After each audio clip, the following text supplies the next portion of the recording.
Well, the weather has been the dominant force throughout the country, and KZN is no exception. In fact, has felt the effects of all the rains we've had worse than any other province in the country. But hopefully, that is something that will be abated this weekend as we look forward to going to Durban, where we're racing at Hollywood Bets at Gravel on the turf. We have 10 races on the program, and we do have a feature, the listed Kings Cup, which sees a return to the track of a certain ultra consistent Stuart Ferry horse. We'll get to that as we get to race number 7. Right now, let's get to our man on the other side. Again, he's been affected by the weather conditions, so we haven't heard much from him. But it's good to have him on the other side of the line. It is Mr. Len Mayhew.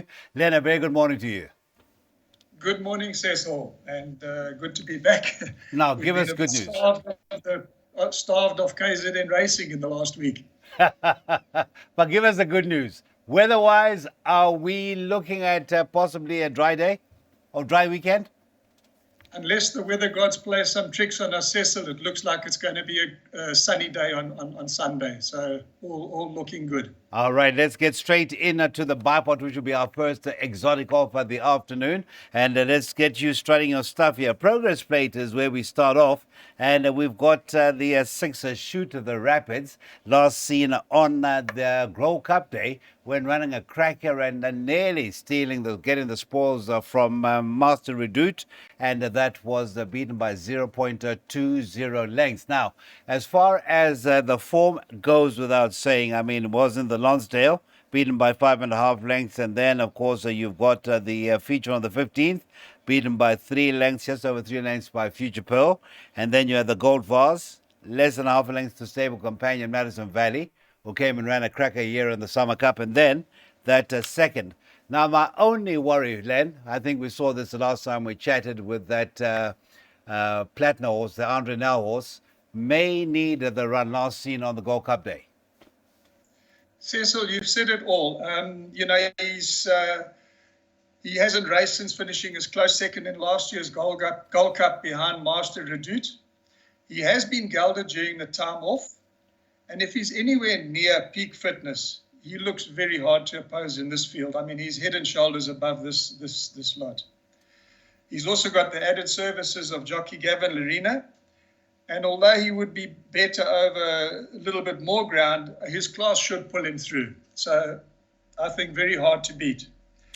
Capsaicin is a dangerous front runner who doesn't throw in the when in a galloping mood, and he looks the obvious threat, whilst Paloma looks the next best, but very hard to beat Shoot the Rapids as far as I'm concerned. No, that's good enough for us, Len. 3 and 6, of course, Carpathian. We saw a sibling come through and win in scintillating style in PE on Debu Hot Sauce. Yes, it was a nothing field, but just the man of that hot sauce won. So that'll be one of our horses with the first choice, number 6, Shoot the Rapids. 80 Rand is all you need to for that Bipot, and I'm saying all you need because you can take a percentage, and it starts at 12:10.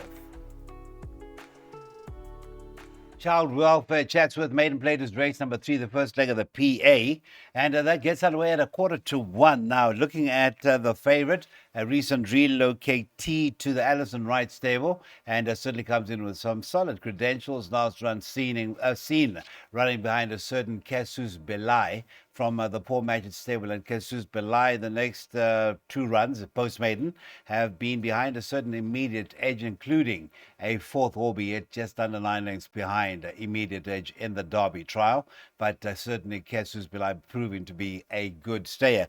Let's get back to the runner-up in that race, the maiden race. That was the 7 Bad Medicine.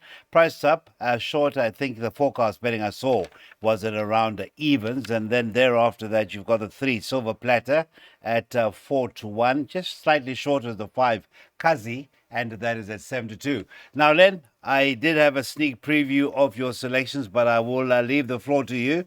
It is the first leg of the PA. Yes, Cecil. Bad Medicine makes his KZN debut for his new stable of Alison Wright, and he could make it a winning debut.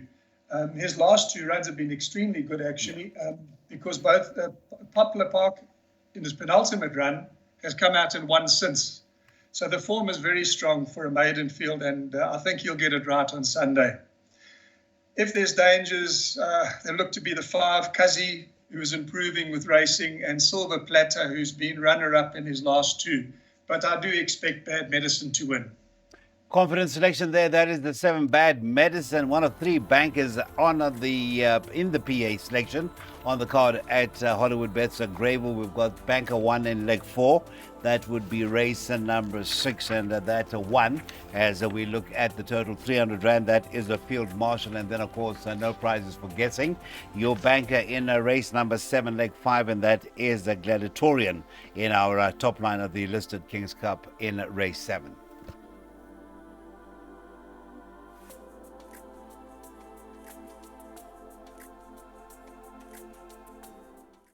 Brick Class 4, that will be race number 4. We have lost, unfortunately, the first choice for Mr. Jermaine Maraj, and certainly a runner in Rude Health, and that is the 9 at JP's Palace, who would have been a first choice in race number 4. Leaves us a field of 10, and in race number 4, currently you're looking at a 2, Blackberry Breeze, that is at 33 to 10. And that again is just forecast betting. And then we're looking at the likes of the 5, Cadizora, and the 6, Lucretius, will be debuting for the Mark Dixon stable, both at around 9 to 2. And then 5 to 1 about the 8, Vernie King.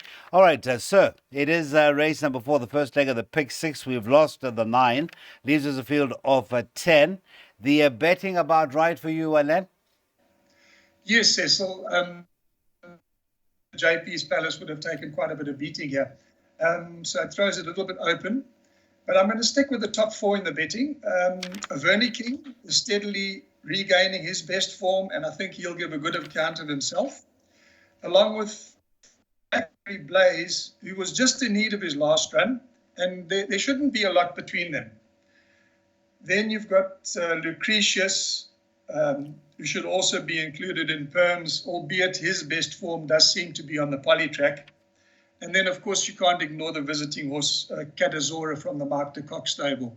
So I'm going with those 4 in the Bipot and PAs, and pick 6 as well. Okay, so 2, 5, 6, and 8. The winner should come out of there for Len, and certainly should see us through the preceding exotics that are well underway now. That is the Bipot and the place accumulator. Be mindful of that off time to race 4, the first leg of the pick 6 on Sunday, 20 past 1.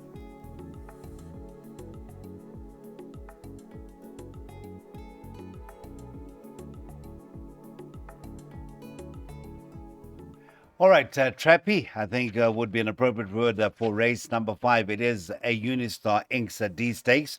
They're going over the mile and quite a useful field of 12 runners. I say useful in size, which adds to the intrigue of race number 5. But just looking again at forecast betting, our normal site, the WTW site, I didn't see any betting for the meeting on Sunday.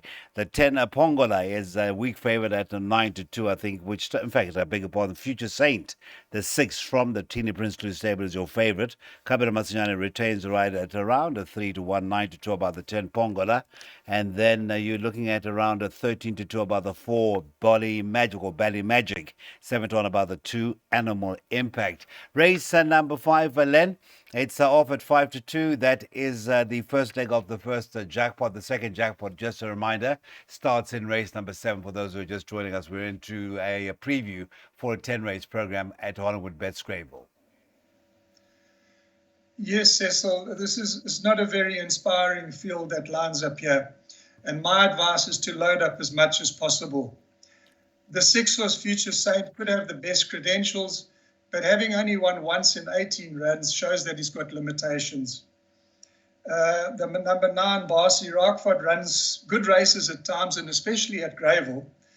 But he's so inconsistent that, he can't be relied upon. So I've loaded up here, as you can see, 5 horses in the Bipot, 5 horses in the PA, as well as in the pick 6. There are others with chances, but otherwise, the perms are going to get just too big. So I'll try to get it down to as minimal as possible. Yes, thank you so much. We appreciate that. Obviously, everybody has a right to exercise their constitutional right of adding or subtracting from anything that you may suggest. At 2, 4, 6, 9, 10, that is the template for leg number 1 of that jackpot. And the outlay is just 70 Rand. Thank you very much, Len. That is race 5, off at 5 to 2.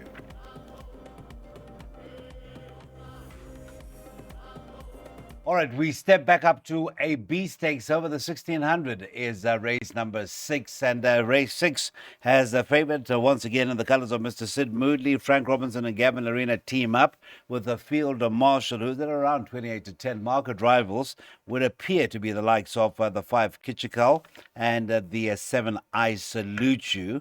And maybe a bit of value of remembering what is forgotten about the 8 of Masquerina. But Len, race number 6, quite a few who would have claims for victory in race number 6. But I think Field Marshal comes in with the credentials off that non-black tie feature. Last time out of Scottswood over the shorter trip of 1,500 meters. Kitchikal also off a good second over the mile. And the 8 Masquerina. 4.5 lengths to Mary's Green Light in the Flamboyant, and that was towards the end of 2024. But you've got your thoughts on race number 6, and that's what we are paying for to hear Mr. Len talk. Yes, Cecil. Look, I'm strongly in the camp of Field Marshal. He ran a cracker last time, only going down narrowly to African Skyline, and he had some really hard hitters behind him. Namely Narina Trigon, Former Gear, and Imalenzi Yoko Doduma. Two of those which are running in the King's Cup in the next race, Nina Trigon and Former Gear. It's his third run since being rested and gelded, and I really make him a hard one to beat. I Salute You tries the blinkers and could be his biggest threat, but I feel that Field Marshal is cherry ripe to record his third win. Yeah, you mentioned the name there. Imlens Yogduduma came up to the Highveld and was not disgraced whatsoever. It was not a wasted trip. Went back with some stake money after taking part in the Grade 1 horse Chestnut and finished that third, only 2.5 lengths behind a certain Cosmic Speed, and behind it were the likes of Greaterix and Barbaresco. So you make good reference there. Field Marshal, a confident selection. 100 Rand, and at the prices that you may just shop around and get before the race itself, it's worth getting involved with Field Marshal. Ideal for a weekend, a long weekend, is the card that we have at Hollywood Bets Greyville, and the feature is certainly worth looking forward to. It is the listed King's Cup, the 2025 renewal. It's over the mile, and your Tota Faywell, your favorite, should be your favorite at the off on Sunday. That is the 2 Gladiatorian, the ultra consistent Gladiatorian, a 5-year-old son of a Vercingetorix, looking for win number 9 from only 23 out, and Sean Veal retains the right. He's been aboard 17 times, and that's yielded 6 wins, 3 seconds, and a couple of other places. This is an ultra consistent sort. Stu Ferry and before him Mr. Dennis Dry have done a great job. Travels well. Never seems to have that bad run after a journey up to the Highveld, and coming through the Highveld 2 runs back. Nearly got the spoils in the Charity Mile in running behind a Winchester Mansion. Now, Mr. Mayhew, Gladiatorian, star attraction. I've just got a big feeling, wherever the case may be or wherever the venue may be, there is a big Group 1 in Gladiatorian to come, hopefully this season. Yes, Cecil, I agree with you. He's clearly the class act in the King's Cup and will take some beating.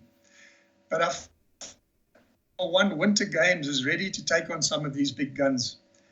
He just failed to get going in time last time out over the 1400 and would have won in one or two more strides. He's ideally course and distance suited on Sunday, and with only 51.5 kilos to shoulder, I think he's going to make them run. So he is my biggest threat to Gladiatorian. After that, you've got Madison Valley, who's been gelded and deserves respect, but maybe better over a bit further. And last year's winner, Narina Trigon, must be respected along with Former Gear. But all in all, obviously, Gladiatorian is the class act.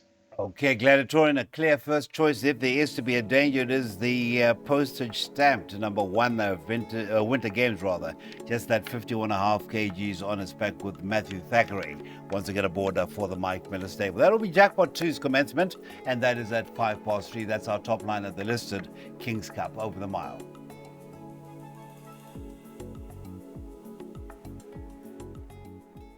All right, we'll move on to the first leg of the last pick 3, race number 8. It's a class 4 over the mile. Once again, a field of 11. And here again, looking at the likely favorite, that is number 4, Burning Man. Still with Rachel Fennicker, who gets a good tune out of this 3-year-old son of Faraway. 3 rides for a win and 2 seconds last time out is when that one of those seconds came about, and that was a second 2.30 lengths to Turpitz, who was returning to the province. Now, in the same colours as Turpitz is a runner that we're really looking forward to coming through and coming good one of these days. And I think the form of Winter Games in the preceding race may just be the key. And that is the one Bowie dropping in the rating at a rate of knots. But Len is the man. What are you going for in race number 8, sir? Yes, Clyde. I beg your pardon, Cecil. To me, it looks a little bit open. Burning Man, obviously very consistent, should be in the shake-up. Bowie drops down in class. You struck on the right one there, I think. He drops in class and should also be in the shake-up. The only problem is at 7 years old, I don't know if it can really be relied upon, you know. So I've included 5 runners in this race. I've gone wide. You have to, yes, indeed. But please, let's not have a go at the old timers here now, Len. An age is just but a number. All right. 1, 4, 6, 7, and 8. That will be the suggested stringer box. And if the right ones come for you, you could certainly get some good returns in that stringer suggested for race 8. I think the betting guide for race number 9 should tell you the story of that last leg of the pick 6 and the last chance to get involved in a double. Our penultimate event is the South Africa Inland Logistics Class 4, once again over the mile. And you're looking at around 5-1 about the favorite, and it is Robbie Hill for the stable that is looking for a second win from this 4-year-old son of Patana Palace at 5-1. And then if you look beyond that, it's a few runners that close behind, the likes of Chill in the Air. Last Cena winning its maiden in the colours of Mr. Nick Johnson. That is Mace Roberts and Rachel Vennicker. And then the more experienced 8 Jazz Festival, and a popular selection is the 9 Papa C, Gavin Arena for the stable of Duncan Howell. So Trappy 5-1. The favorite number 7, Red Mountain, and then a host of runners who are biting and chomping at the heels of Red Mountain for that favoritism. Which way are you leaning, Len? Oh, Cecil, this is another tricky race, and I would again suggest loading up in the exotics with as many as possible. I've put in 6 horses in the PA, and I noticed I've left the two in the betting out, the Red Mountain and Jazz Festival. So feel free, for the punters must feel free if they want to add them in, but I really make it a very difficult race, and anything can happen here. So please load up. Okay, that is 1, 2, 3, 6, 9, and 10. And for those who do, obviously, like most people, want to beat out the favorites, pray that if you have taken Len's selected PA, you do keep them out of that. But either way, I think you will drop a few tickets after the running of race number 9, the last leg of the place accumulator. Lucky last on the long weekend. It is race number 10 at Hollywood Bets Greyville. It is a Hollywood Bets Bright Future B Stakes. It's over the 1,000 meters. It is a 1,000-meter dash. 12 runners face up. And these races are always more often than not produce a result, and usually good dividends to go with that result. But Kabela Matsunyane, who really loves his sorties out to KZN, is aboard your week favorite, and that is the 7-21 May in the colors of Mrs. H. Kuhn. And this is looking for that second win from 11 outings. It's at around 9-2, 5-1 in that region. The 10 Jet Legacy is at 6-1, 7-1 is at the 11 Connery. 17 to 2, 8 to 1, 17 to 2 about the likes of the 4 Don Karari and the 12 Northern Warrior. All right, we need that quartet to get us out of it, Len, and get into the new working week in good spirits. Race number 10. Yes, Cecil, we end the day with another competitive race. But I've got a strong feeling for Don Karari. He's well off at the weights with the 4 kilo apprentice allowance, and I really believe he'll go close in this field. And he's my each way value bet for the day. So if you want to banker that in the quartet, by all means, I think he'll run a big race. Okay, yes, last time out beaten by Kalahari Roller by just at half a length, and Kalahari Roller is at 3 kgs worse off with the 4 Don Karari. So do take note. Don Karari easy to back at around 7 to 1 or so, 7.5 to 1. That has been our preview to a 10 race program at the Hollywood Bets Greywood. Of course, we started in race number 2, the first leg of the Bipot. I wish you a wonderful, wonderful weekend, and we'll meet again in the new week ahead. Hopefully you are refreshed.